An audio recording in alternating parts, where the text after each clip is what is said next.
Muy buenos días, estimados estudiantes. Bienvenidos a este curso de Química Forense. Bienvenidas todas las preguntas. Gisela, un saludo. Saludos, Nayeli, todos los que me han estado saludando. Bienvenidos. Veo que está el curso completo. Es un curso al cual yo le he dado clases y me siento motivado a la hora de venir a dar clases con ustedes porque este, ustedes son bastante puntuales, son bastante exigentes también y son un equipo bastante unido, que he visto también, son un grupo de jóvenes bastante unidos y bastante responsables. Este, mm, Gisela me preguntaba acerca del sílabo, los contenidos, me estaba hablando específicamente de la unidad 3 y 4, ¿ok? Este sílabo está configurado para 4 unidades, ¿ok? La unidad 1 de química forense, como dice Gisela, bueno, se entiende que hayan conceptos de química forense porque esta materia se llama así. Ahora, prueba de análisis química forense, aquí aparece, no, en la 3 que es toxicología, aquí aparece, por ejemplo, aspectos químicos forenses de documentos cuestionados y revelado de huellas dactilares, también está en química forense. Entonces Gisela dice, ajá, pero ¿y dónde está la química? Aquí es cierto, creo que esa es la pregunta, ¿verdad, Gisela? Ahí, ¿qué hace huellas dactilares en criminalística, en química forense? Bueno, vamos a ver el aspecto químico de ese proceso, por ejemplo, los reactivos que se utilizan para la determinación de huellas dactilares, ¿ok? Tal vez exista algún proceso o alguna instrumentación analítica para determinar huellas latentes, por ejemplo, los microscopios y estas cosas. Al igual de Gisela, cuando yo vi esos temas así, yo me quedé así como que, ¿qué hace el análisis de documentos, por ejemplo? Aspectos químicos forenses de documentos cuestionados. Entonces, Gisela, le vamos a pasar como por un ladito, ¿ok? Vamos a ver documentos cuestionados, pero desde el punto de vista químico, por ejemplo, falsificación de firmas, cómo hacemos para ver si una tinta es de una firma es igual a la tinta de la otra firma, ¿ok? Entonces vamos a estar mirando con la óptica siempre de la química. Y como les dije en la clase de química de la primera clase, si se acuerdan, o la segunda, la química está en todas partes, ¿ok? Entonces, si bien es cierto, suena como raro decir revelado de huellas, documentos cuestionados, la química está allí, ¿ok? Entonces, aquí esta, estos contenidos los saqué todos, si pueden ver, vamos a ver aquí esto.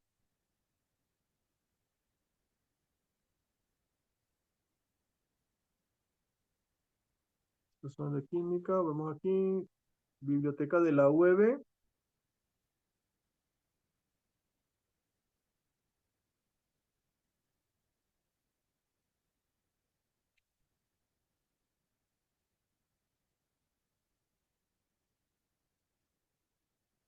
Todos ya deberían tener su acceso a la biblioteca, ¿ok? Entonces yo aquí tengo mi estante, un poquito desordenado, y aquí están los dos libros que Con principalmente respecto estoy a utilizando. esta biblioteca, eso le comentaba igual al profe de física, profe Carlos, que en este aspecto la plataforma que nos está indicando en este momento ya no permite a más usuarios. No sé si esto tengo que informar a coordinación. De paso también informa usted también que hay ese particular. No, claro, Gisela, esto es a brinco rabioso. De una vez estoy que ponerle conocimiento al coordinador, que él hable con los de TICS y que nos digan efectivamente ya no se puede. ¿Qué podemos hacer? ¿Ok? Entonces tengo aquí estos dos textos que estamos usando, química forense, leer en línea, y introducción a la química forense, leemos en línea. Y aquí está, no, Gisela, ya mismo, o sea, cuando ustedes terminen este curso, ya pónganse en contacto con la biblioteca, con el coordinador, para que les den acceso. Díganle, no, nuestro profesor nos puso no uno, sino dos libros que están en esta biblioteca. Ok, entonces aquí tenemos Introducción a la Química Forense, vemos el índice. Ok, aquí está todo esto, química forense, análisis químico. Por aquí están huellas dactilares, toxicología forense, incendios, residuos de disparo, fibras y pinturas, suelos, documentos, mire, ve, documentos cuestionados, aspectos químicos forenses. ¿Lo ves, Gisela? Sí, profe. Análisis forense de tinta impresa, forense del papel, cruce de datos, de trazos, perdón, cruce de trazos, datación de documentos y la química forense transdisciplinar. Este otro libro sí te habla de, este de la UNED, sí te habla de huellas dactilares, esto es química forense, per se, propiamente dicho, la química en el contexto de la ciencia forense, fundamentos de análisis, esto, investigación forense en pinturas y documentos, volvemos a caer en esto, investigación de pinturas, por aquí al final están las huellas dactilares, fibras, análisis de fibra, Profe, entonces sería más que todo como el análisis de la composición, en este caso, como nos explicó, de la tinta, del papel, de cómo se trabajó. No sé si también entraría algo de, o no, bueno, usted tal vez sabe esto más, del carbono 14, que ya sería como la identificación de los documentos y de la aquí composición. dice exactamente datación de documentos, eso que tú me estás hablando de el análisis por carbono. ¿Dónde está ese? Por aquí lo vi. Aquí Carbono decía datación. Yo creo que yo lo pasé aquí. La química, esto, laboratorio,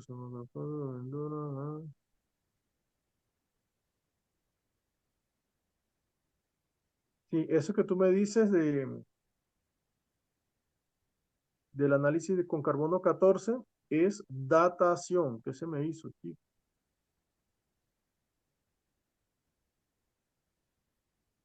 Sido de disparo, huellas dactilares. No, no voy a ponerme aquí arriba. Papel, ¿va a estar?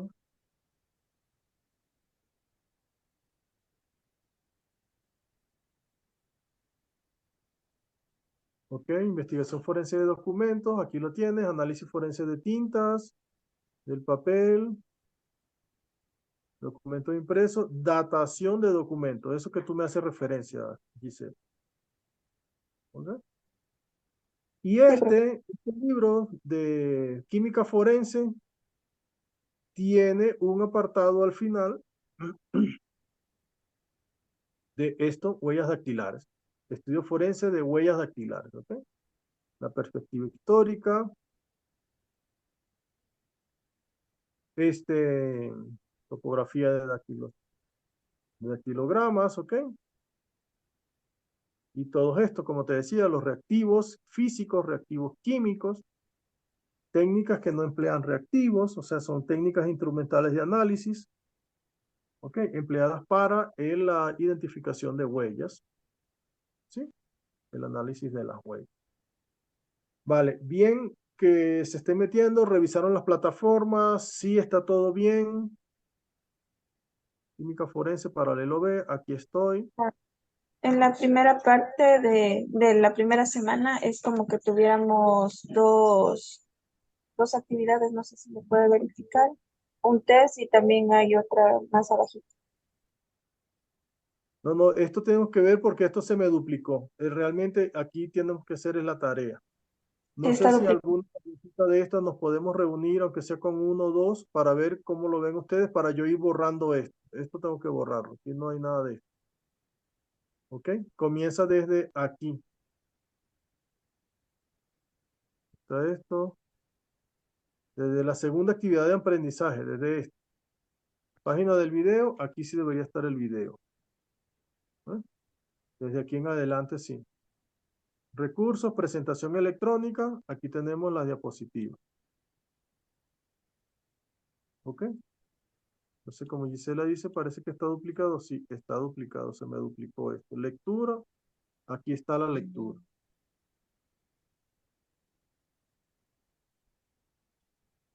¿Ok? Ya, un momento.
Ya. Ok, aquí estamos nuevamente, gracias. Bien, entonces pueden ir revisando. Este sí tienen que hacer. Ok. Más cositas.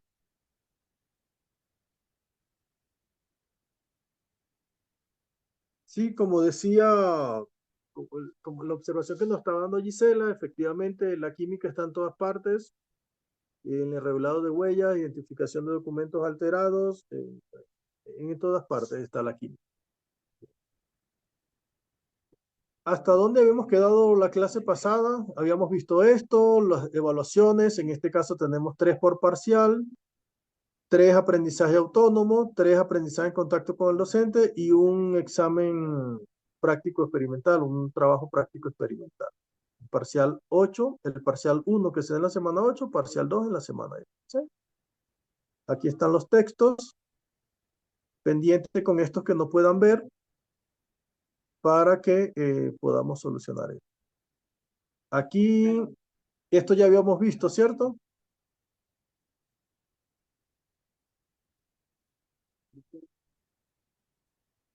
Sí, eso Es- sí, ya lo hice. Enrique, Sí, eso sí, ya vimos. y esta parte, Ahí nos quedamos, Ahí profe. nos quedamos. bien, si ustedes se ponen a revisar concienzudamente, le voy a explicar esto, ¿ok? Vámonos a un libro.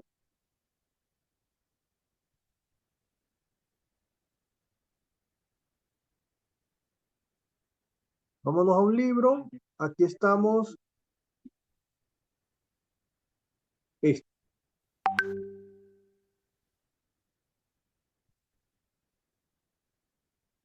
Vamos a ver. Imagínense este libro, ¿ok? Ustedes quieren copiar esta parte, ¿ok? Lo resaltan. Si han usado esta biblioteca, los libros para copiar y tomar ideas, apuntes. No. A ver, no. Ok, entonces ustedes resaltan esto y si le dan control C, no va a copiar. Tienen que darle aquí en esta parte donde dice copiar. ¿Sí ven? Cuando copian, se van para un documento aquí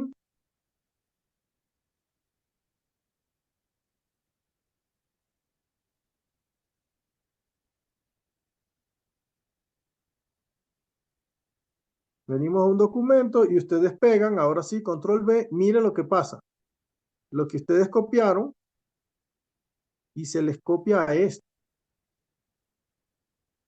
Entonces, alguien puede copiarse esto. Venimos a internet.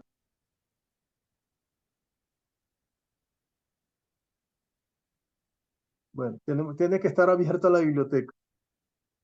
Tiene que estar abierta la biblioteca. Copiamos esto. El URL lo copiamos. Nos venimos a la biblioteca. Se supone que no habíamos visto eso. Y, ¡cachán! Se abre justamente en esto que copiamos. ¿Se dan cuenta? Si nosotros hacemos esto, no estamos haciendo plagio. ¿Por qué? Porque estamos dándole la cita a la persona que corresponde. ¿Vale? Ahora, si nosotros venimos aquí a la diapositiva, fíjense, aquí está la dirección electrónica de donde yo tomé esto.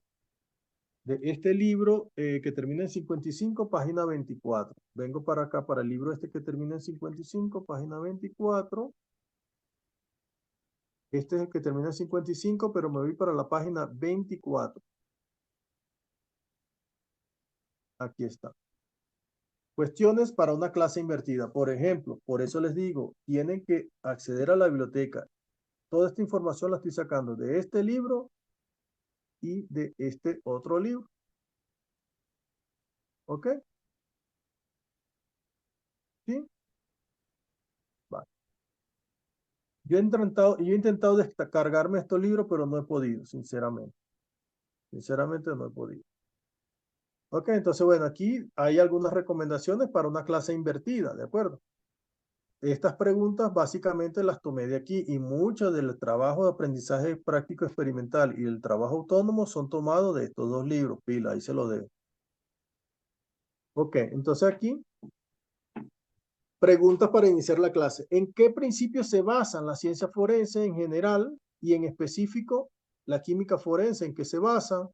¿En qué consiste el proceso científico forense y cuáles son sus etapas? ¿A qué otras ciencias forenses asiste la química forense? Y pregunta, ¿es la química forense una subdisciplina de la química o una química analítica aplicada? ¿Cómo la definirías? Entonces, mire esta belleza, ¿ves? La química analítica está aquí, señores. Y ese soy yo, con mi especialidad y mi doctorado en química analítica, ¿ok? Que esta es mi materia favorita de todo, la química analítica, que la química me gusta, ¿ok? Bien, entonces, todas estas preguntas las iremos respondiendo en esta clase, confío que sí podamos alcanzar. Vamos a hablar acerca del origen y evolución de la ciencia forense. Aquí está solo una parte, he puesto un abstract, ¿ok? Me he dejado muchas cosas por fuera. De hecho, una tarea es investigar sobre un caso particular que les di ahí y hablar sobre el origen, la evolución de la ciencia forense, ¿ok? Entonces, la ciencia forense es una disciplina que aplica tanto conocimientos como técnicas y métodos científicos a cuestiones relacionadas con aspectos legales. Es decir, que con la ciencia forense vamos a agarrar conocimientos, técnicas, métodos científicos. Todo eso lo vamos a hacer en un solo globo para dar respuesta a un problema legal. ¿Ok?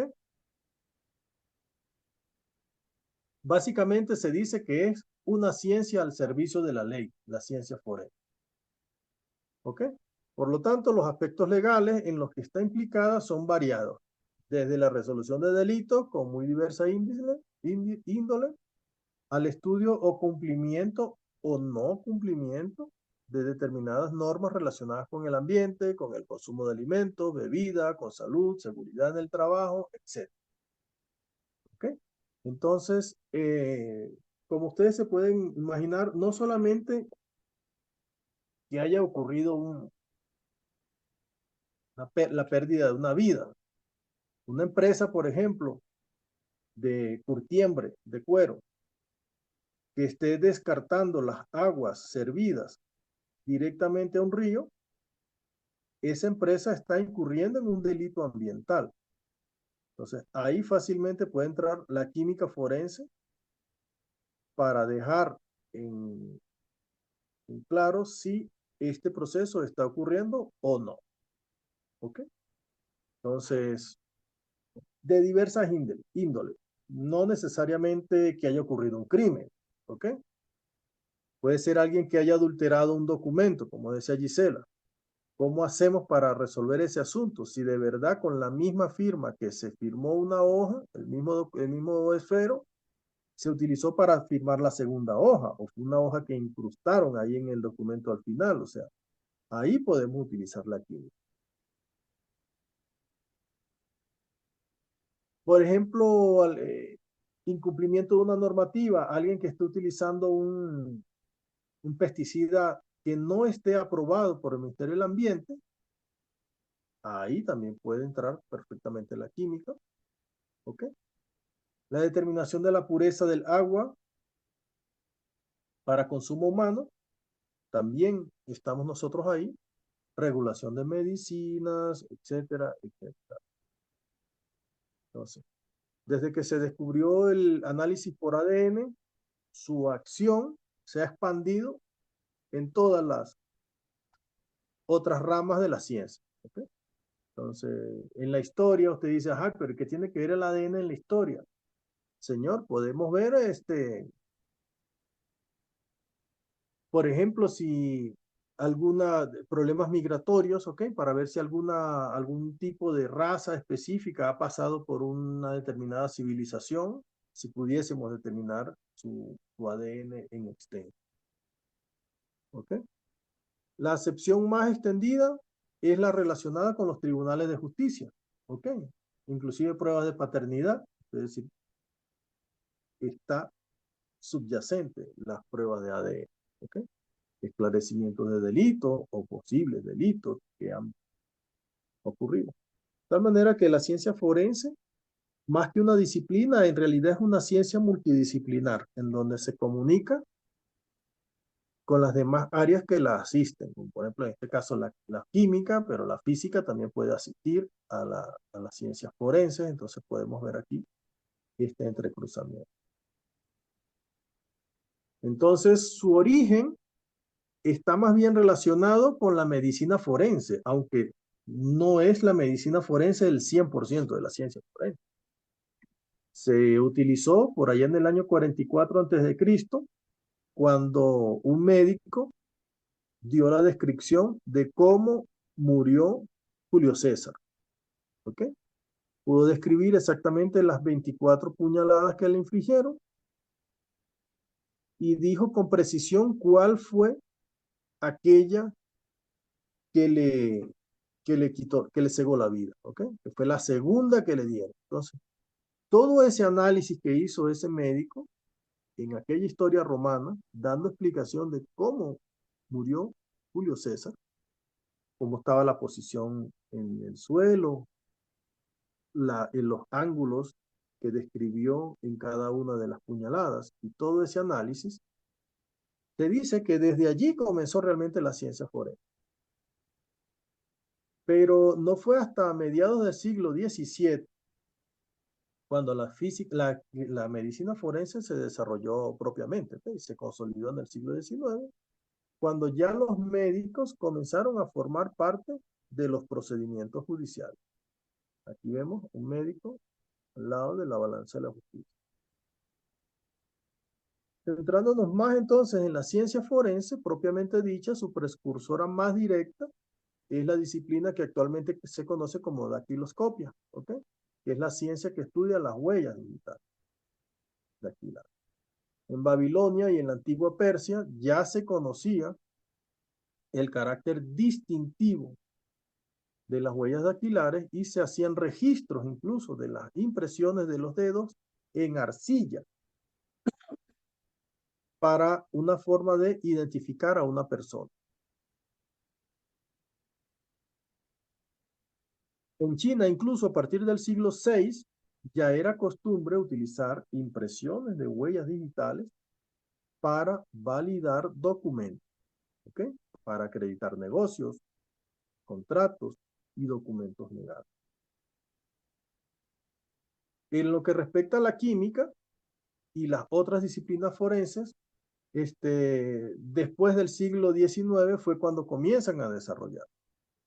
Entonces, curiosamente, la química se puede decir que tiene sus orígenes en la imaginación de este escritor británico, Sir Arthur Conan Doyle, quien creó a finales del siglo XIX el famoso personaje Sherlock Holmes, ¿ok? Y protagonizó una serie de novelas, 68 novelas en este tipo.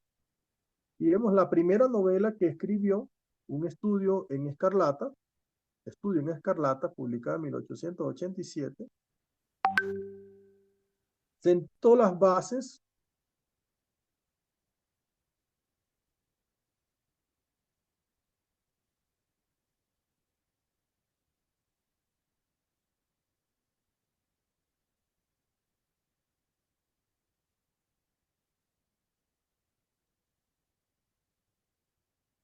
a esto es lo que estoy viendo esto que está diciendo.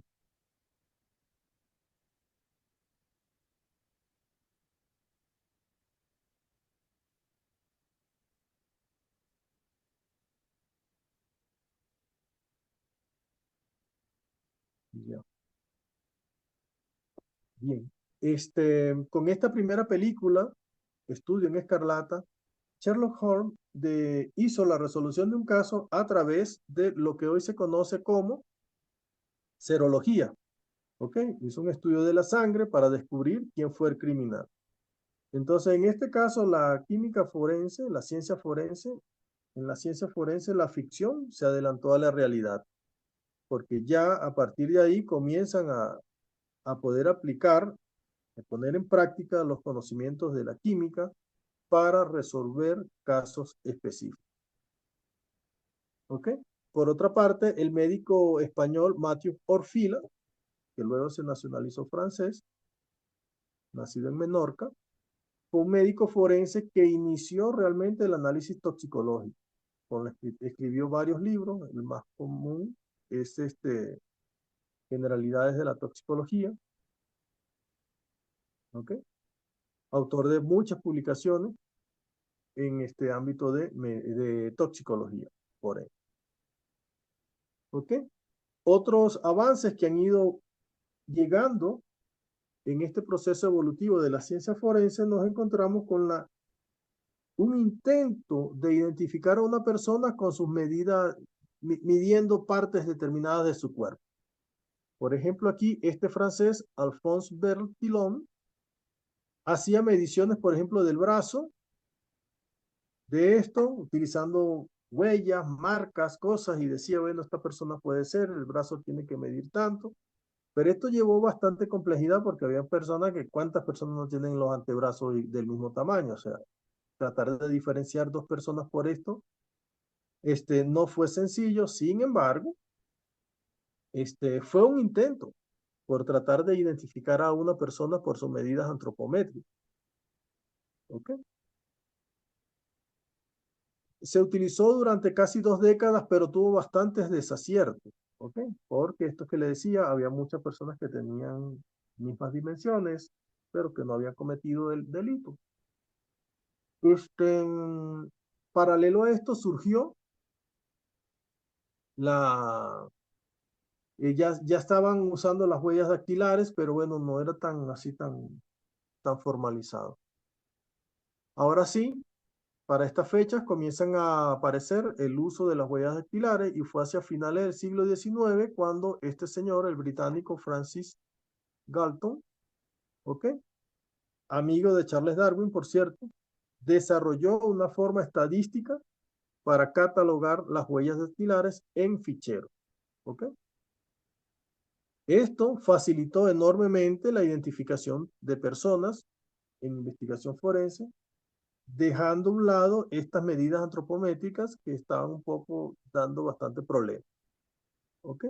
Esta información, por muy antigua que parezca, todavía se utiliza en los centros policiales, ¿ok? Se toma como referencia. Fue adoptado inmediatamente por la policía británica para la identificación de sujetos. Luego, el francés Edmond Locard, conocido en el mundo ambiente policial como el Sherlock Holmes francés, ¿ok? Él propuso un principio que todavía se utiliza, el principio de Locard, que es el principio de transferencia. Dice que cuando dos objetos entran en contacto uno con otro, habrá necesariamente entre ellos un intercambio de materia. Entonces ya con eso él logró identificar a algunos sospechosos, por ejemplo, con material de suelo que había conseguido en los zapatos de esa persona. Decía, este suelo es único, viene de tal zona. Si hay suelo de esta zona en los zapatos de este señor, quiere decir que este señor estuvo por aquel espacio, ¿ok? Y entonces fue otra herramienta que se introdujo en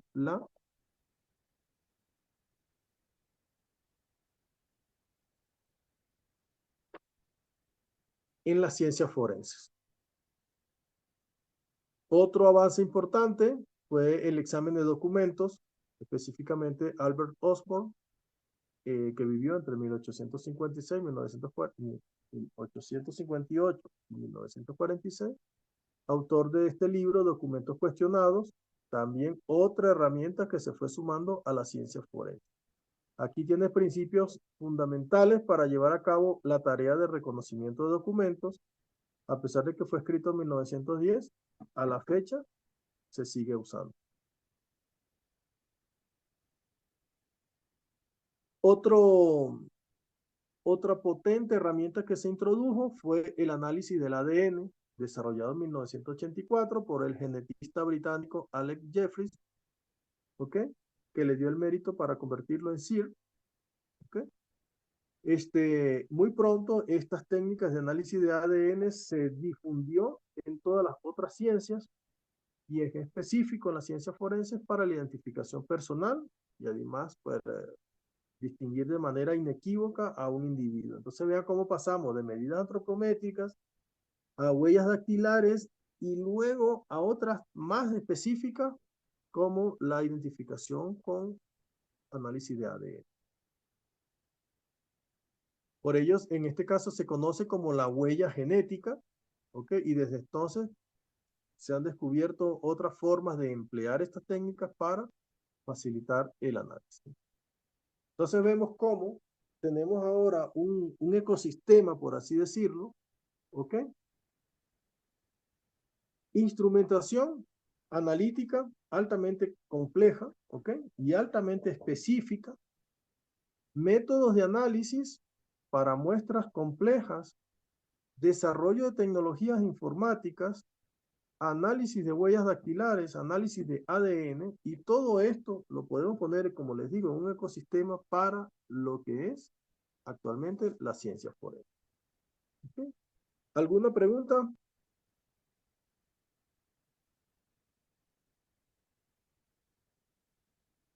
Aquí vemos un laboratorio español de ciencia forense. Voy a buscar un poquito de agua. Vayan pensando, ¿hay alguna pregunta?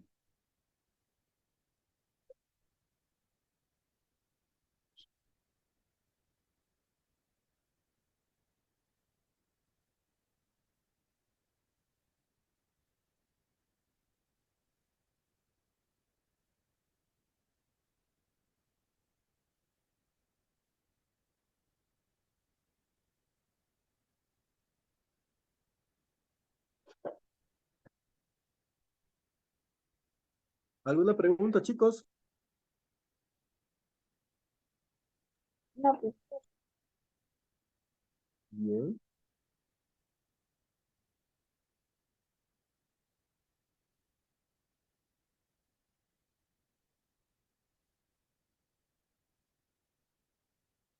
Como decíamos, la ciencia forense es una disciplina, más bien una disciplina científica que se caracteriza por una aproximación sistemática al estudiar el mundo empleando el método científico y sobre todo suministrando información analítica de calidad para poder tomar decisiones informadas. La criminalística, sin embargo, usa las ciencias naturales como la biología, química y física para examinar vestigios recogidos de una escena del crimen. Entonces aquí vemos cómo en el derecho, ¿ok? Tenemos derecho administrativo, civil, penal, y luego tenemos aquí la ciencia forense metida por un ladito, aportando pruebas al sistema de justicia, siendo la criminalística o un componente también de la ciencia. ¿Ok? Entonces aquí tenemos una visión de cómo está criminalística dentro de toda esta parte del derecho, de la administración de justicia, los tipos de derechos y todo eso. ¿Ok?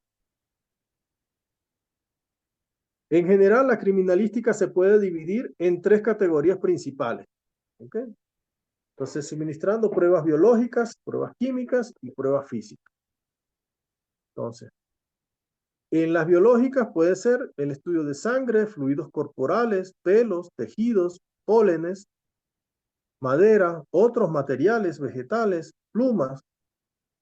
En la parte de química, en el análisis de sustancias controladas y otros tóxicos, restos de incendio, análisis de explosivos y residuos, post-explosión, residuos de disparo, fibras, pinturas, vidrios, suelos, tintas y papel y otras trazas, otros elementos trazas, ¿ok? En física, por ejemplo,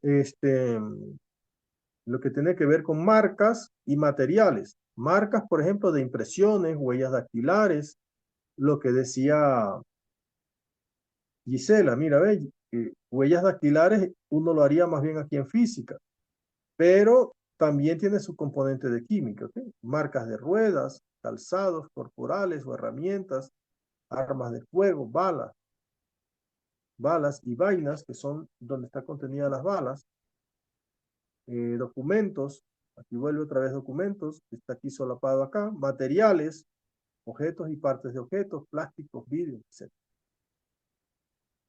¿Ok? Entonces, la química, desde el punto de vista de química forense, del contexto de la ciencia forense, entonces tenemos la química forense.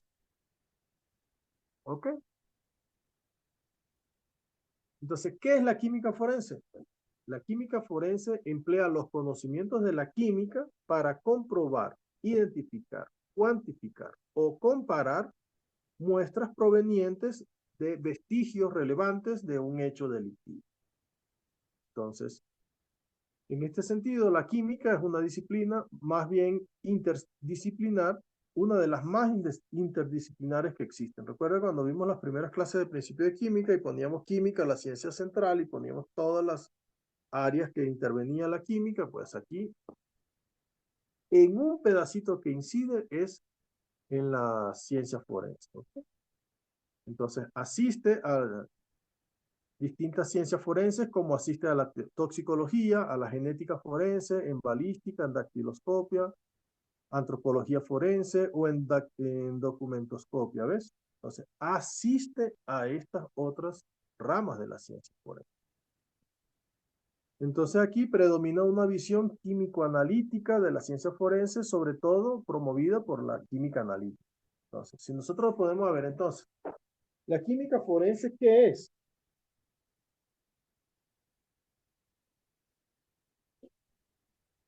¿Qué podemos decir?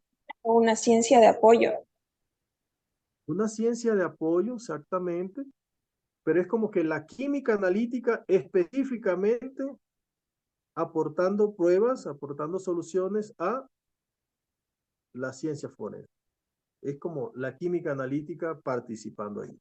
¿Ok?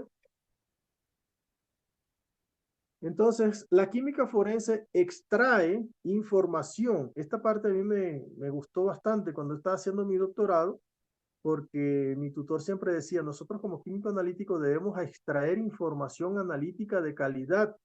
Y es verdad, porque no es lo mismo. Nosotros vamos a hacer un análisis para ver si esta agua nos podemos tomar. Y si ustedes llevan este vaso, como yo lo tengo con agua, no les va a servir, porque este vaso está súper sucio, lo he probado yo, tiene todo el día aquí. Esto no sirve. Nosotros tendríamos que ir a la fuente, colectar nuestra muestra en un envase que esté, que nos dé la garantía de que no se nos va a contaminar la muestra, llevarlo al laboratorio, tener toda una cadena de custodia, hacer el análisis, hacer una interpretación de los resultados, hacer un informe y entregárselo al sistema de administración de justicia para que tome una decisión con esta información que nosotros le pasamos. Entonces, la química forense estudia la actividad, algo fundamental en todas las ciencias forenses, para no llegar a malinterpretaciones que contribuyan a atribuir un delito a una persona inocente. Entonces yo le pongo aquí esto resaltado en negrita, cursiva, con mayúscula, como sea. Nosotros llamamos esto en química analítica responsabilidad social. ¿Ok? La responsabilidad social debemos tenerla presente nosotros los químicos analíticos. ¿Por qué? Usted me va a decir, ¿y qué tiene que ver la responsabilidad social? Le voy a poner un ejemplo. Cuando estábamos en pandemia, nosotros aquí comenzamos a desarrollar los análisis para lo que es la extracción del ARN, duplicación del ARN, para luego compararlos con estándares y ver si esto habían trazas ahí de COVID. ¿Ok? Entonces, tanto hicimos el esfuerzo hasta que conseguimos la autorización por el Ministerio de Salud Pública, tenemos el laboratorio de alta complejidad acreditado por el ACE, que es la máxima autoridad aquí en este país para que puedan ejecutar análisis de laboratorio clínico. Tenemos ese permiso, de hecho ahí ustedes hicieron sus análisis, algunos se nos desmayaron aquí en clase, aquí tomando la muestra y así. No, mentira, no sé si era este curso. Pero bueno, nosotros estábamos haciendo esos análisis y fíjense ustedes cuando les digo responsabilidad social. Por ejemplo, hacemos un análisis y una persona sale positivo.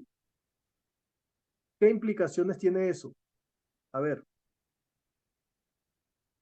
una persona COVID positivo, trasládense al año 2020, junio 2020.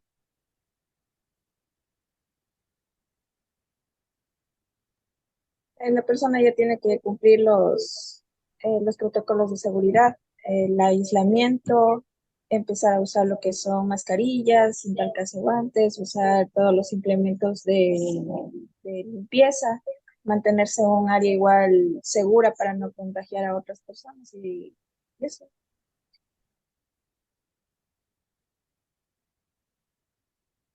Hablemos de movilización internacional. Muy bien, Gisela. Eso en el sentido más pequeñito aquí en tu casa. O sea, en tu casa tenías que aislarte, tenías que hacer todo un protocolo de bioseguridad, no te dejan salir.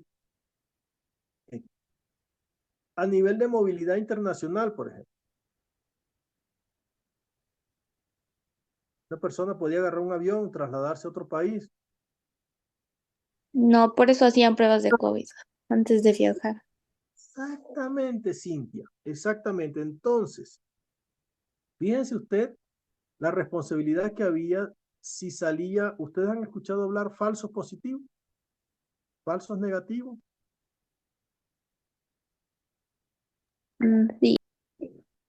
Entonces, fíjense, un falso positivo que uno hubiese hecho un análisis y decía, este señor salió positivo y resulta que ahora el señor no puede viajar, no puede hacer sus negocios, sus cosas, se queda en la casa, un problema. Ahora, si es un falso negativo, que sale negativo, usted dice, sí, vaya, se puede viajar. Entonces ese señor tiene COVID, anda regando el COVID por todo el mundo. O sea, por eso nosotros como químicos tenemos que hacer una determinada cantidad de análisis y hacer como unos controles internos para nosotros garantizar de que no vamos a dar un falso positivo o un falso negativo. ¿Okay? por todas las implicaciones que tiene. Entonces, ¿por qué la química es tan bien vista por la ciencia forense? Porque presenta todas estos protocolos. Nosotros trabajamos con el método científico y llevamos los análisis también diseñados para garantizar que no vamos a cometer una falla, o mejor dicho, para minimizar las posibilidades de falla. ¿Ok? Entonces, con la química forense nosotros podemos ver desde la fuente si hay sustancia y en el caso que tenga esa sustancia, qué sustancia es, cuánto hay y si eso es comparable con otros patrones o con otras especies. Entonces vemos la identidad, la cantidad y cotejamos. En cuanto a la actividad, nosotros podemos ver cómo se transfiere eso que estamos encontrando. Si fue que llegó ahí porque lo trajo el viento o fue que llegó ahí porque ese señor estaba en aquel ambiente. Si eso que encontramos es persistente, fue que el señor le cayó ahorita o era que ya lo traía de hace rato. ¿Ok? Si eso que le cayó ahí está afectado por el entorno. ¿Ok? Si lo modifican las acciones humanas. ¿Ok? Entonces, todo vemos aquí, la transferencia, la persistencia, el contexto, el factor humano. Entonces, nosotros colocamos a partir de un vestigio, que es una materia de la escena, que puede dar información sobre lo ocurrido. Esto lo convertimos en muestra, que es una porción, mejor dicho, del vestigio, que nos llevamos al laboratorio, y esto es lo que aquí actúa la química forense. Entonces, características que hacen llamativa a la química en el ámbito de la química, de la ciencia forense. A ver, las problemáticas. Afronta la investigación de muestras complejas de origen y calidad desconocida, de las que es necesario conocer su fuente y actividad con el fin de hacer interpretaciones correctas. ¿Vale? Por ejemplo, la identificación de residuos de disparos en la camiseta de algodón de un sospechoso, en donde importa tanto su identificación como su persistencia y duración en el tiempo. A ver si es que fue que ese residuo que tiene es de aquel momento cuando ocurrió el incidente o es de este momento que no tiene nada que ver con el incidente. ¿Sí? Apoyo en la estadística. ¿Alguien me lee esto aquí? ¿Me ayuda a leer, por Apoyo en la estadística. Requiere resultados con significancia estadística, estadística bayesiana o frecuentista para apoyar la prueba judicial. Este es el talón de Aquiles de muchas disciplinas forenses, en las que sería necesario hacer el esfuerzo de indicar el porcentaje de certeza de los resultados. En química forense contamos con la quimiometría como ayuda, hasta ahora infrautilizada. Bien, muy bien, Cintia. Fíjense esto, yo estoy preparando estas clases al mismo tiempo que estoy organizando el Congreso de Ciencia, Tecnología, Innovación y Emprendimiento, que vamos a ver cómo hacemos para que ustedes puedan asistir. Esta semana es de los parciales, vamos a tener que adelantar mucha información para poder estar en el Congreso. Les voy a hacer una pausa aquí. Mira lo que dice aquí. Hasta ahora infrautilizada, ¿eh? Mire justamente lo que tengo aquí.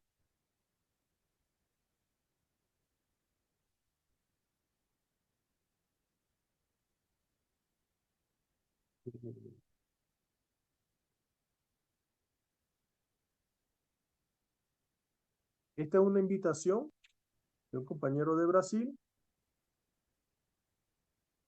Andrés Chacón Ortiz, del Centro de Genómica y Fitomejoramiento de la Universidad Federal de Pelotas. Esto se los voy a entregar hoy mismo. Miren. ¿Cómo se llama la conferencia?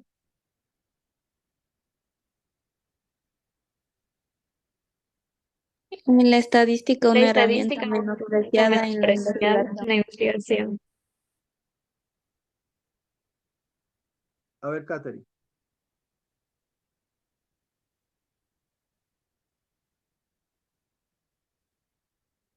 Fíjense cómo se llama esta conferencia que me va a plantear este señor aquí. Para el Congreso, la estadística, una herramienta menospreciada en la investigación. ¿Ok? Esta conferencia la va a llevar a cabo el 25 de octubre a las 2 de la tarde de Ecuador continental, mi lindo Ecuador. ¿Qué les parece? Entonces, bueno, tenemos varias conferencias, ya que estamos aquí haciendo esto, y con eso hacemos una media pausa. Esta es, por ejemplo, aplicación de ondas de choque en fascitis plantar por espolón del calcáneo, ni me pregunten. Esta es otro conferencista, enfermedades emergentes en la cuarta revolución industrial. Este otro señor de México nos va a hablar sobre las tecnologías de información y comunicación en la hibridad, implementación de un modelo educativo para la enseñanza de del inglés como lengua extranjera en cursos en línea. ¿Ok? Esto está bastante bien, por favor. Tienes que asistir a todas estas conferencias aquí. Y todo el esfuerzo que estamos haciendo. Este señor es de México, otro de Brasil, otro de acá de Ecuador. Estamos tratando de hacer nuestro mayor esfuerzo. Entonces, la estadística es justamente uno de los grandes fortalezas que tenemos nosotros en química, porque nosotros cuando damos un resultado, tenemos que dar un intervalo de confianza. ¿Ok? Entonces, antes se decía que toda medición conlleva a un error, pero error, nosotros en química analítica tratamos de evitar la palabra error. ¿Ok? Porque un error es cuando, no sé, tú pecas o algo así, se ve como algo así. Pero nosotros en química decimos, cada medición lleva asociada a una incertidumbre. ¿Ok? Un intervalo de confianza con un nivel estadístico que te va a permitir, ¿es comparable? ¿No es comparable? Sí o no. ¿Ok? A ver, otra característica de la química que aporta a las ciencias forenses, ¿quién me ayuda?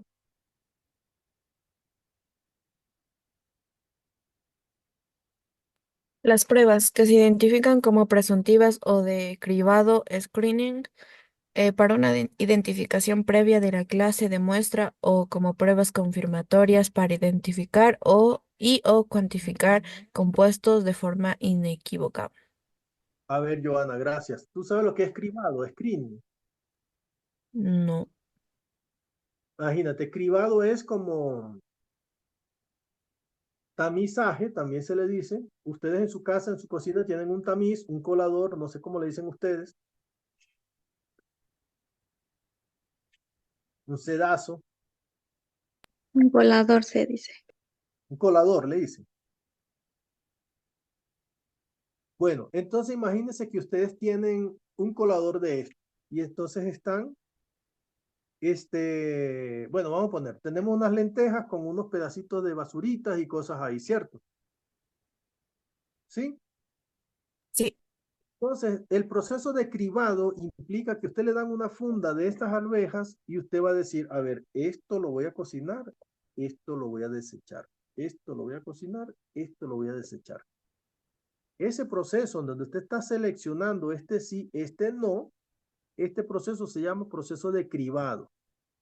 Veamos, un señor va conduciendo en la noche y el oficial de tránsito sospecha que puede estar cometiendo una infracción. ¿Sí? El señor oficial sospecha que este individuo conduce con efectos del alcohol. ¿Vale? Hasta ahí todo bien. Entonces el oficial tiene que salir de duda, sí o no, ¿cierto? Ese es un proceso de cribado. Nosotros podemos determinar alcohol en la sangre de diferentes maneras. ¿Ok? Una forma, ¿cuál es? Y se las di la clase pasada, el curso pasado, cuando vimos electroquímica. A ver, Nayeli, está por ahí.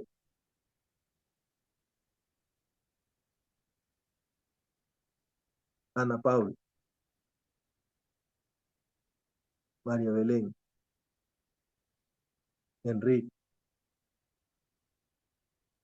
Más o menos acordándome de los nombres. ¿Se acuerdan? Había un cartuchito que uno soplaba así, ¿ok? Y ocurre una reacción química. Eso tiene dicromato. Con el alcohol se forma el cromato, ¿ok? Y esa diferencia de color podemos detectar si la persona ha consumido o no alcohol, ¿cierto? Sí, profe. Exactamente. Entonces, con ese instrumento ya el oficial está haciendo un cribado. ¿Consumió? No consumió. Ahora viene la otra parte más dura, que es si sale positivo, ¿cuánto? ¿Qué tanto sale? Entonces ahí tenemos que irnos a otra técnica más específica. Tenemos que tomarle sangre a ese señor, tomar una muestra de sangre y hacer un análisis cromatográfico. ¿Ok? Y esa prueba sí es costosa. Entonces imagínense, un oficial de tránsito no puede estar agarrando a la gente y mandarle pruebas de sangre para ver si consumió o no. ¿Me explico? Porque una técnica muy costosa tarda bastante tiempo y nadie va a querer que le tomen muestras de sangre, ¿cierto? Entonces, lo bonito de la química es que nosotros tenemos técnicas de cribado, técnicas de screening, técnicas de tamizaje para decir, este no, este sí. ¿Me explico? A ver, continuemos. Por ejemplo, la cocaína y algunos de sus derivados se puede identificar presuntivamente mediante el test de tiocianato de cobalto o de forma confirmatoria mediante cromatografía de líquidos acoplada a espectrometría de masas. Muy bien, Joana. Ahora imagínense ustedes otro escenario. Fijémonos entonces en un aeropuerto. Ya no es un oficial de tránsito ni un conductor. Ahora estamos en el aeropuerto y un oficial tiene sospechas de las sustancias que lleva un individuo en su equipaje. Entonces, fíjense, la técnica acoplada de HPLC con espectrometría de masa es una técnica costosa que no la podemos tener en un aeropuerto, por ejemplo. Tenemos que tenerla en un laboratorio, sí, bien sofisticado, con un personal calificado para usarlo. Entonces, ahora pongamos el siguiente escenario. Un oficial aeroportuario tiene dudas, tiene sospechas sobre un determinado líquido. No va a detener el pasajero 3 días para hacer este análisis, ¿cierto? 3, 4 días. Espérese ahí y mandar la prueba a un laboratorio, ¿cierto? Imagínense el problema que va a ocasionar esto a nivel de movilización. ¿Se están dando cuenta del problema? Entonces nosotros tenemos que tener como que una técnica de cribado, pero esto ya va, este señor, no, esto sí es champú, váyase señor, chao. Con un test rápido que cambie de color, ¿ok? Si es positivo, si no es positivo. Entonces, una vez que sea positivo, usted dice, ya va, señor, déjeme hacer una indagación más profunda, quédese aquí, usted perdió su vuelo, y ahora voy a hacer un análisis más sofisticado. Voy a enviar una muestra para el laboratorio, que ellos vengan, hagan todos los análisis, esto se va a tardar 3 días, una semana, y ahí sí le vamos a decir exactamente qué tiene y cuánto tiene, porque esas pruebas son pruebas generales para alcaloides, pero tú no sabes qué tipo de alcaloides tiene eso presente. ¿Ok? Entonces, esto es algo, una característica importante de la química que la hace atractiva para la ciencia forense. ¿Sí? ¿Quién más dice aquí?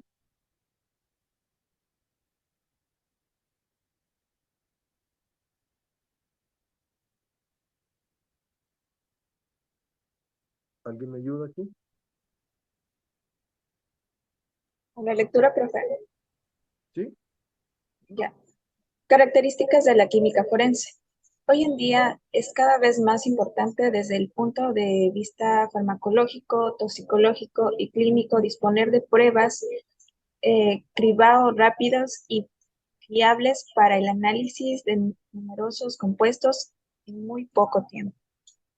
Bien, Gisela. Entonces nosotros cada vez necesitamos pruebas de cribado, pero que sean más fiables, ¿ok? Porque de repente este cartucho soplándolo ahí cambia de color, no cambia, puede ser que no cambie porque el compuesto se descompuso. Y entonces tú te estás dando un falso negativo y ese señor lo estás dejando libre. ¿Me explico?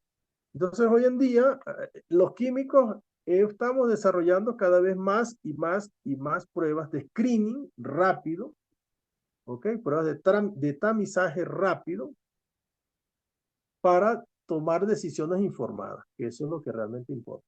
Entonces le decía el cromatógrafo de masas, el que estaba antes decía solamente LCMS, este dice LCMS-MS, es el cromatógrafo en tándem, ¿ok? Así como las bicicletas dobles o triples, ¿se acuerdan? Las bicicletas en tándem. Así tenemos un cromatógrafo con dos espectrómetros acoplados uno detrás del otro. En la espectrometría de masa agarramos el compuesto, le aplicamos una energía bastante grande para que se rompa. Esa rotura genera fragmentos, por eso se llama fragmentometría, a veces le decimos también.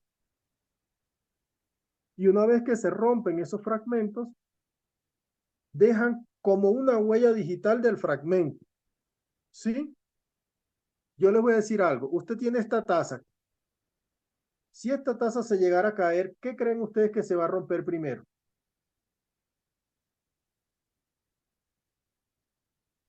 Espere, ahorita lanzo una taza, no mentira, lo de abajo creo. Esto que está aquí, ¿no se está viendo? Depende de la posición en la que caiga, porque puede romperse desde la orejita o puede romperse desde... Lo primero que se te viene a la mente, Gisela, que se va a romper de esto. Se va a A ver, romper desde láncese la al aire. base. ¿Cómo, Desde la Nancy? base. Si le damos un golpecito a esto, ¿qué creen ustedes que lo primero que se le va a romper es esta orejita, lo que dice Gisela? Dependerá cómo se caiga, dependerá cuánta fuerza le vamos a dar, pero sí o sí seguro se va a romper esto. Lo mismo pasa con los compuestos químicos. Los compuestos químicos, imagínense las moléculas como esta tacita. Imagínense el tolueno. El tolueno, ¿qué es? Un anillo aromático con un grupo metilo pegado en uno de los carbonos aromáticos, ¿cierto? Ese es el tolueno. Si yo le llegara a suministrar energía al tolueno, ¿qué será lo primero que se va a romper?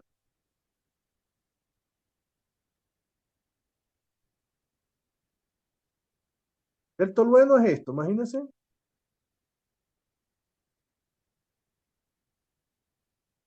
Imagínense que estos son 6 átomos de carbono, perdón que mi esfero está horrible. Y aquí está el grupo metilo. Si yo le aplico energía a esto, ¿qué será lo primero que se va a romper? El grupo metilo. El grupo metilo va para afuera, señor.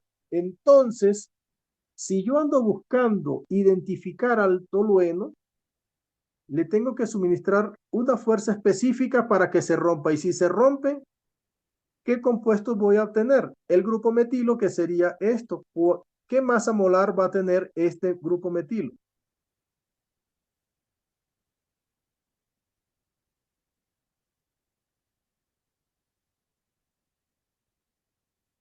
¿Cuál es la masa molar del grupo metilo? Esto.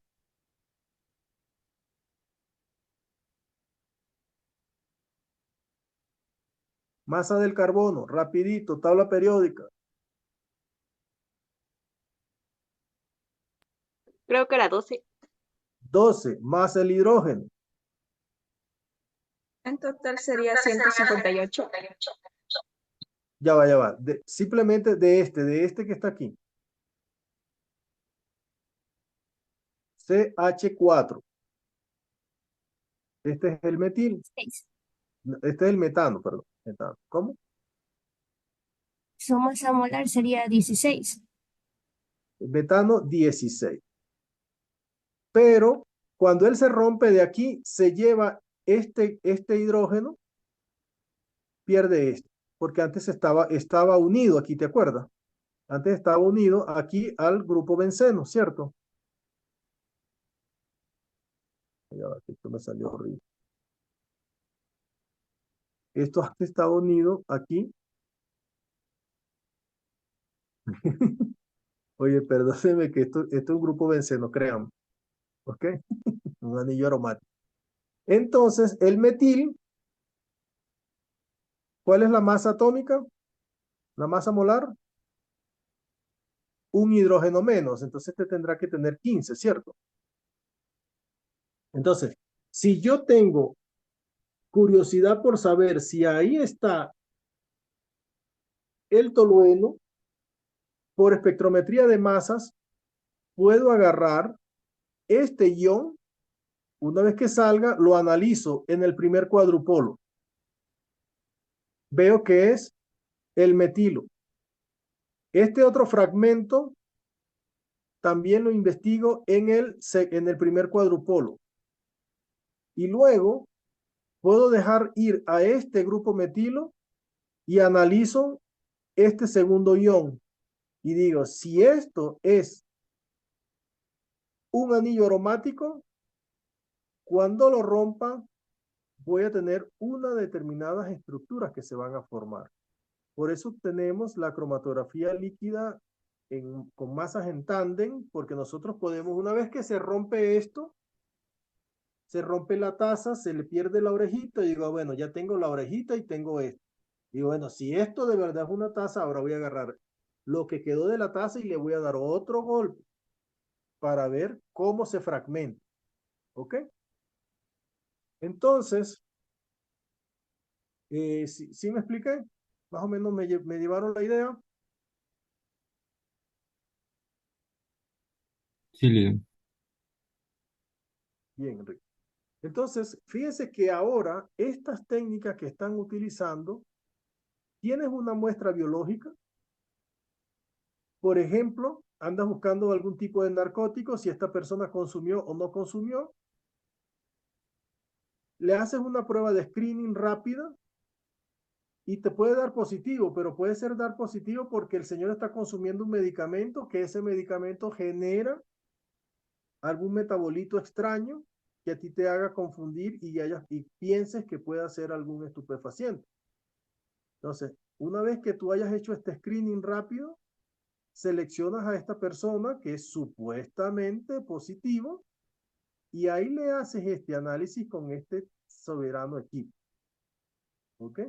Y con esto, de una, puedes ver si efectivamente es positivo o negativo. Fíjate que haces una preselección, un screening rápido, y luego tu muestra en el laboratorio. Aquí tengo, fíjense esto, este artículo que está aquí, está bien chévere. Ustedes que se la pasan buscando artículos, este está libre de acceso abierto. Aquí está. Método de análisis rápido, de screening rápido, para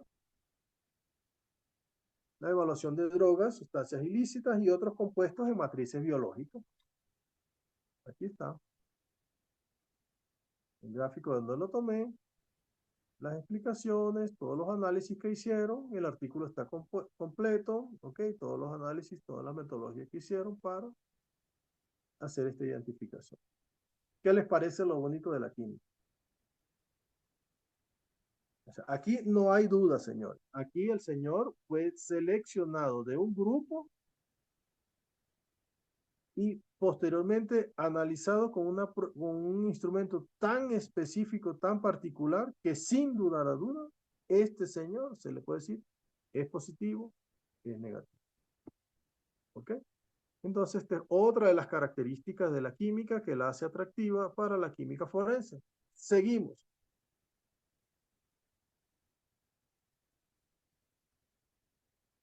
¿Alguien aquí ayúdeme?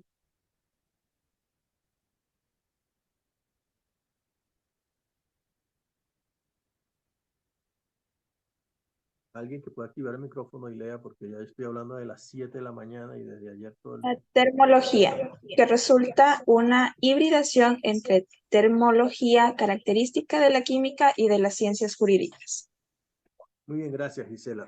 Otra característica es la terminología, los términos. Ustedes escuchan a un abogado hablando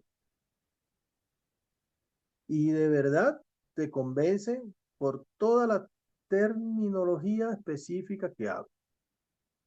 Igual nosotros en el laboratorio.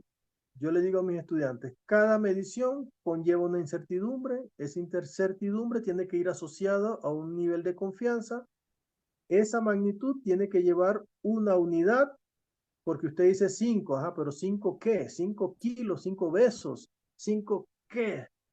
5%, 5 dólares, 5 ¿qué? Entonces, esa terminología que nosotros usamos en química analítica es algo que atrae bastante a la ciencia forense. Seguimos.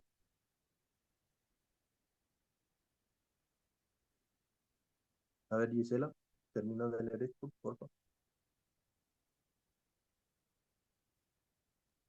Ya, dice, por ejemplo, se emplea terminología como cadena de custodia, caso, prueba destructiva, no destructiva o vestigio, indicio, evidencia. Muy bien, Gisela. Vea, nosotros utilizamos todos estos términos que son bastante atractivos. Nosotros, como les decía, a mí me gustaría hacer una prueba de análisis de fibra. Nosotros tenemos un FTIR donde podemos hacer un análisis no destructivo. Entonces usted puede hacerle el análisis a este papelito, va a tener un resultado de calidad y todavía tiene el papelito. ¿Ok? No es, por ejemplo, una prueba de absorción atómica que usted agarra el cabello, va a hacer análisis de absorción atómica, el cabello tienes que destruirlo. Y te preguntan luego, ajá, ¿y dónde está el cabello? ¿Dónde está la muestra? No, señores, yo utilicé un análisis destructivo, esa muestra murió ya. ¿Ok? Entonces, cuando nosotros estamos en química analítica, tratamos de ver, así como hicimos ese screening, no vamos a estar con todo el mundo haciéndole cromatografía líquida, líquida, con masas en tándem a todo el mundo. Entonces nosotros tenemos que ver, hacer como una preselección e ir ordenando los métodos. Primero hago estos análisis no destructivos y luego con el consentimiento del juez y todo decir, mire, para hacer este análisis que usted quiere que le haga, la muestra va a desaparecer. Entonces, bueno, ¿cuánta muestra? Dice, bueno, yo voy a usar 1 miligramo y el juez te va a decir, bueno, tenemos 1 kilogramo con que se pierda 1 miligramo, no pasa nada, haga el análisis autorizado. ¿Ok? Entonces, todos estos términos, cadena de custodia, como yo les decía, del vaso de agua, no es lo mismo que llegue alguien con este vaso de agua a que yo vaya, tome la muestra, dejo un testigo, le entrego una muestra a la persona que está afectada, me llevo yo una para el laboratorio, que el señor vea que es la misma muestra que le estoy dando yo a él, yo me la llevo para el laboratorio.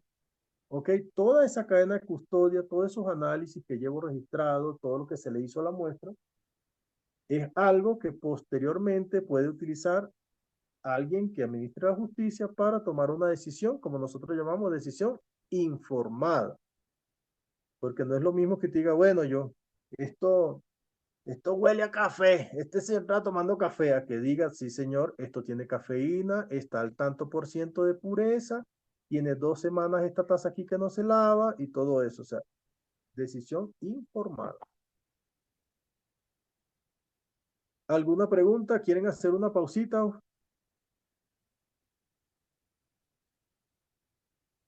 Sí, que sí. Yo Vamos a tengo hacer, una después de la pausa. sí, sí, después de la pausa. Son 10:25, vamos a darle a las 31, a las 32, pues cambió a 26, 6 minutitos. 10:32 regresamos, ¿ok? 5 minutitos para que estiren las piernas, ya venimos.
Bien, chicos, 10:31, ya estamos de regreso.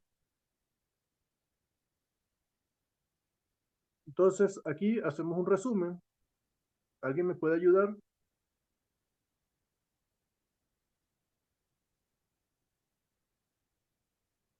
Leyendo las conclusiones. Es una disciplina que aplica principios y técnicas de la química para analizar evidencias físicas relacionadas con crímenes como drogas, explosivos, venenos y materiales desconocidos o en eventos delictivos como falsificación de documentos. Bien, Gisela. Gisela, Cintia, Giovanna, han estado bastante activas hoy. ¿Quién más? Mediante el uso de métodos avanzados como la cromatografía y la espectrometría de masas, los químicos forenses identifican y cuantifican sustancias en muestras de sangre, cabello, tejidos y otros materiales, proporcionando pruebas objetivas que son esenciales en la administración de justicia. Muy bien. ¿Alguna pregunta?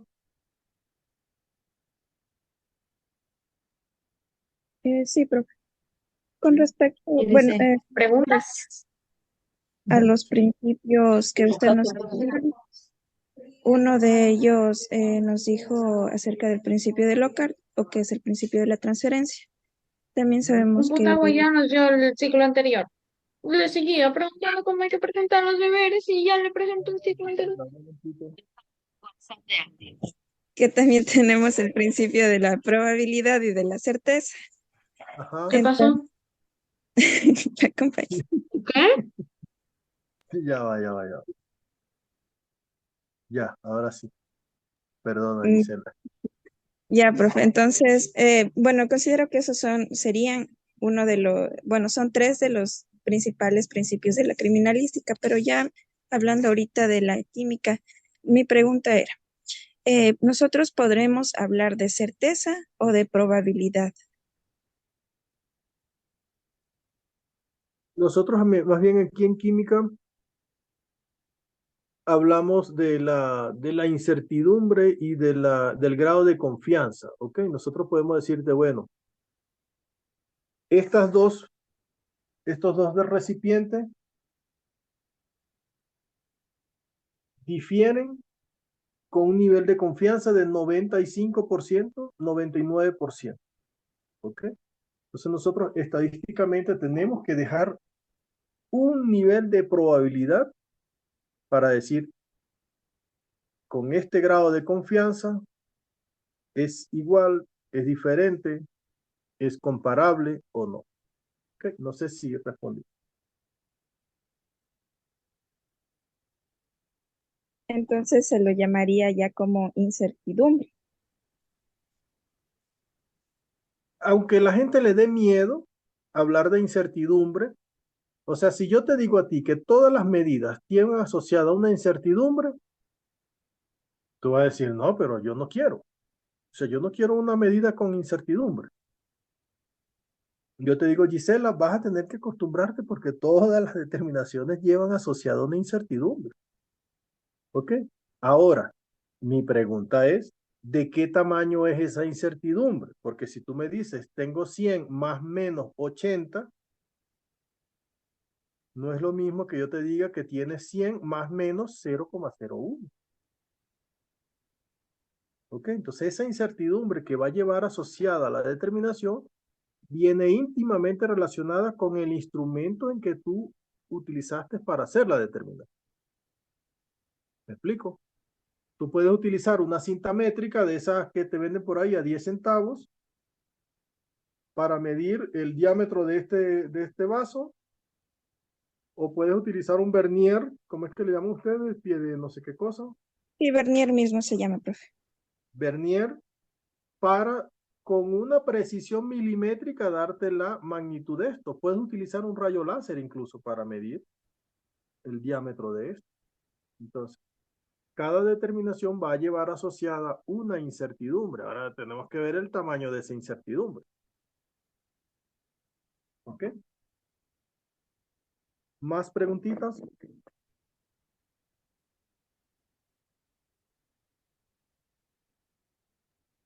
Bueno, chicos, esta semana la verdad que estoy bien ocupado con full cosas. No sé, revisen la plataforma, busquen, vean. Alguna duda que tengan, si quieren que nos reunamos en otra hora, me avisan. Licen, Ujú. yo con respecto al deber, en la parte de la instrucción dice investigar sobre el caso de Colin Pitchford. Ujú. ¿Hay que hacer algún resumen sobre eso o solamente leemos?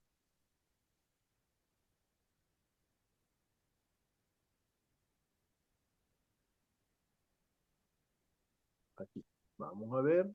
Ese era el AP1, ¿cierto? El aprendizaje autónomo 1. O el 2. ¿Ese era el 1 o el 2? Está en el 2, profe. Bueno,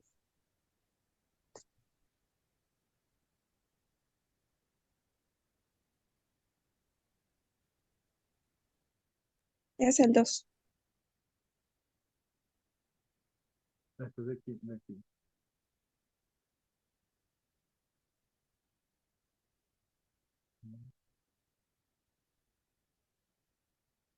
Semana 2. No, profe, esta semana 1. El 2 es un APE. El 1 es este.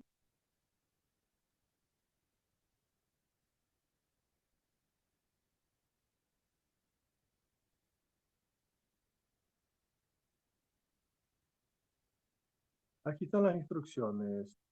Aquí dice. Investigar sobre el caso de Colin Pitchford. Elabore 5 conclusiones sobre la evolución de las ciencias forenses mediante una lectura crítica. Lo vemos para acá. Vamos a ver en qué libro está. No sé si es en este.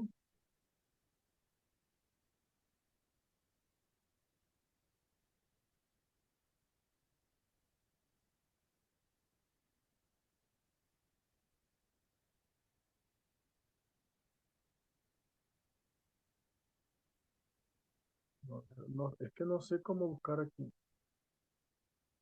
No me deja buscar. Ahora me sacó de aquí.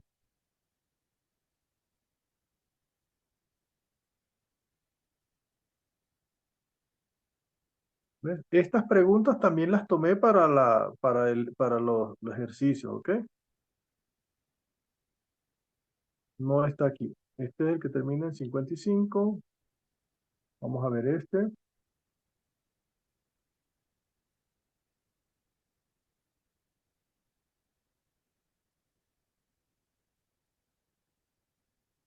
¿Ves? De aquí he tomado muchos de estos para mis clases. Eso me parece que debe estar aquí, como una lectura aparte.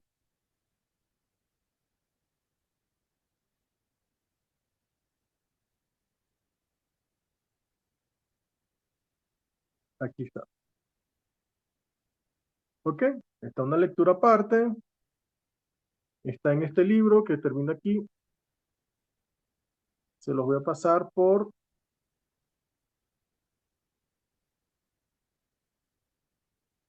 esto.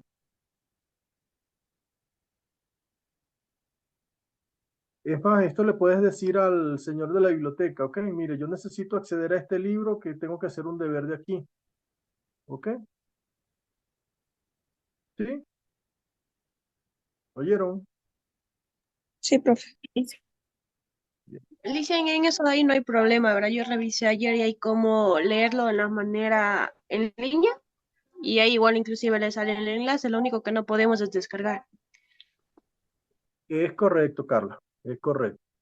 Esto lo puedes copiar de aquí, pero como dice Carla, no puedes descargarte esto, pero sí puedes acceder y verlo, ok. Lo lees, todo esto, y de aquí con todo lo que hemos leído, todo lo que has visto, puedes hacer tus conclusiones sobre la evolución de la ciencia forense. ¿Ok? Más Profe, cositas. en sí hay que investigar del caso también, aparte de la lectura, hacer una investigación del caso. Como yo les digo, y se los dije siempre, yo les doy las herramientas, les doy las preguntas, y aquí ustedes tienen que trabajar de forma bien autónoma. Estudiamos este caso y vemos cómo ha evolucionado de la ciencia forense. Seguramente me va a tocar leer alguna otra cosita, qué ciencias, qué disciplinas se han ido adicionando a las ciencias forenses y en qué momento de la historia. Entonces, esto es como que le estoy diciendo, aquí está el granito de arena, usted ve si hace un camión de arena o... Entonces, como este es trabajo individual, creo que esta vez le puse más amplitud, ¿ve? Les puse 12 máximo 12 hojas. Entonces ya me están preguntando, ¿tienen que ser 12 hojas? Y digo, máximo 12 hojas. ¿Qué entienden ustedes por máximo 12 páginas? Perdón, 12 páginas. Hasta 12 Y páginas. Puede ser mínimo. 9, puede ser 1, puede ser 2. ¿Ok? Máximo 2. ¿Ok? Y aquí está la rúbrica.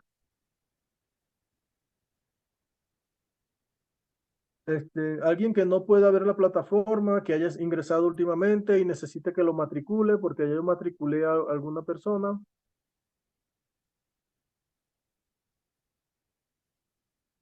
Esta persona que no pude matricular es de aquí de Guaranda.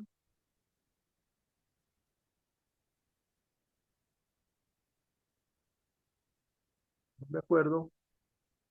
La persona que intentamos matricular temprano.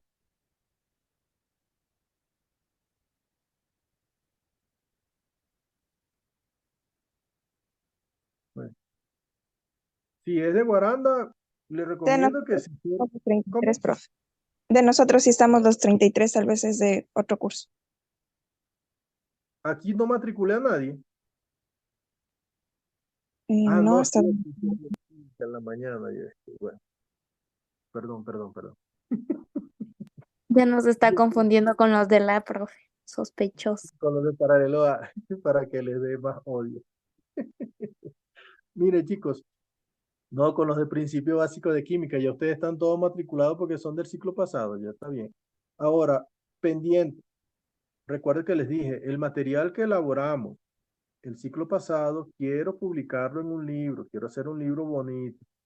Esta semana ando complicado con esto de las clases, pero yo pienso que para la semana que viene, ya sí deberíamos reunirnos los chicos que se acuerdan que nos estamos reuniendo. Ahora mismo no recuerdo los nombres, pero sí sé que estaba María Belén, una amiga de María Belén que vino con ella, otros chicos del paralelo A. Sí deberíamos hacernos una reunioncita para ver cómo avanzamos con esto, ¿ok? Este libro yo lo voy a unir con uno que estoy haciendo de vinculación y me voy a reunir con otros profesores de la carrera de Derecho. Entonces, la semana que viene sí estaremos contactando nuevamente y por favor hacerles caso. Cuando yo les estoy diciendo, como ahorita, máximo 10, o sea, que me consiguieran 10 referencias y luego hubo un grupito que puso ahí 3 referencias, entonces le mandamos a llamar y dijeron que no, que ya yo entregué mi tarea. No, eso no es así. Vamos a hacer un libro que se vea bonito. O sea, los artículos tienen que llevar unas 8, 9, 10 referencias, pero no puede ser que todos tengan 8, 9, 10 y otro salga con 3 referencias. Entonces, a través de estos compañeros estudiantes los vamos a estar contactando para que vayan puliendo su documento, ¿sí? Y lo podamos presentar en un libro. Así que no se han salido de esa pesadilla, ¿me entendí? ¿Me expliqué? Sí, listo. Ok, bien. Entonces, bueno, no se han olvidado de esa pesadilla. Nosotros estuvimos trabajando bien. Miren, para que usted vea.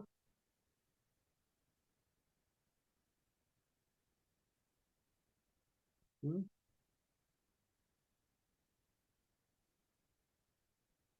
Aquí para que ustedes vean todo el trabajo que estuvimos haciendo con los compañeros.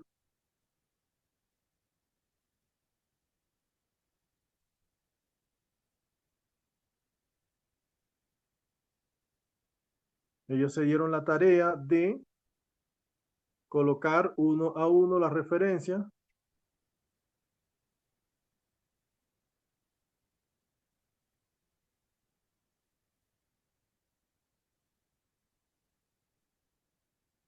De cada uno de los grupos Mire, aquí los tengo, ¿ves? Grupo 1, paralelo A. Aquí tiene estas referencias. El 2 también tiene suficiente referencia. Mire, el grupo 4 del paralelo A, mire, ¿ves? Estos son 4 referencias nada más. No, tienen que ponerle más, tienen que buscar más. Este está bastante bien. Este, mire, bien, bien. Ok, ahora vamos grupo 1, paralelo B. Perfecto, perfecto. Este debería poner unas 2 o 3 más. Este está bien, este está bien y este está bien. Bueno, creo que falta entonces un par de grupos. El grupo 3 del paralelo B y el grupo 4 del paralelo A. ¿Ok? Si necesitan esto porque vamos a agarrar y agarrar las lecturas de cada uno. ¿Ok?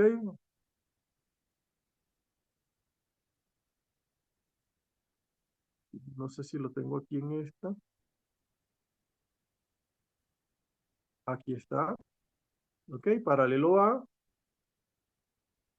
Todos estos temas vamos a ir agarrando para mejorar. Entonces, seguramente nos vamos a contactar con ustedes para que le den una pulidita a esto. ¿Ok? Y podamos publicar, ¿de acuerdo? ¿Sí? El objetivo último de esto es que podamos evidenciar que hicimos este trabajo. Mire, a este 2 le falta el de Word. Este paralelo, el grupo 2 del paralelo A. Solamente tiene esto. Esto no puedo publicar. No puedo publicar un PowerPoint así, en un libro. Esto no puedo publicar en un libro. ¿Me explico? Pero, profe, somos el B. ¿Sí? Somos el B, el B ¿Mm? no tenemos la que ver. O todavía no hay Eso- nada del B. del B, claro, eso es del A, pero yo le estoy diciendo del todo. Ok, el B, bueno, cualquiera, el 3 es el que estaba medio así, medio, bueno, este sí hizo su Word, pero este creo que tenía poquitas referencias. Entonces, claro, poner un artículo así con tan poquitas referencias.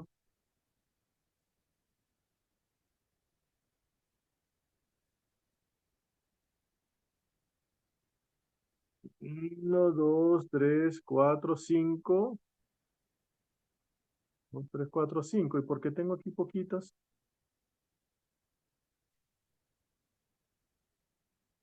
Sí, bueno, tiene 5.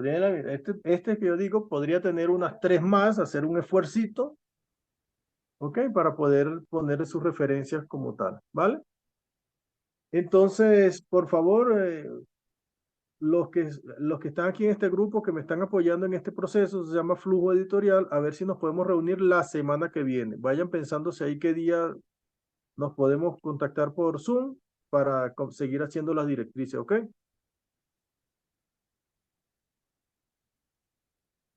¿Me estás escuchando? Mire que ya yo los... Listo. Muy bien, mire que ya aquí, ustedes los que estuvieron aquí saben que nos comprometimos con el vicerrector, con el director, que íbamos a sacar esto, ¿cierto? Entonces, tenemos que Sí. sacarlo. Vamos a ver, ustedes saben que yo soy bastante bien con las calificaciones. Si logramos sacar esto y publicamos, podemos aplicar algo en las calificaciones para su mejoría y todo esto, ¿vale? Así que ánimo. ¿Alguna otra pregunta?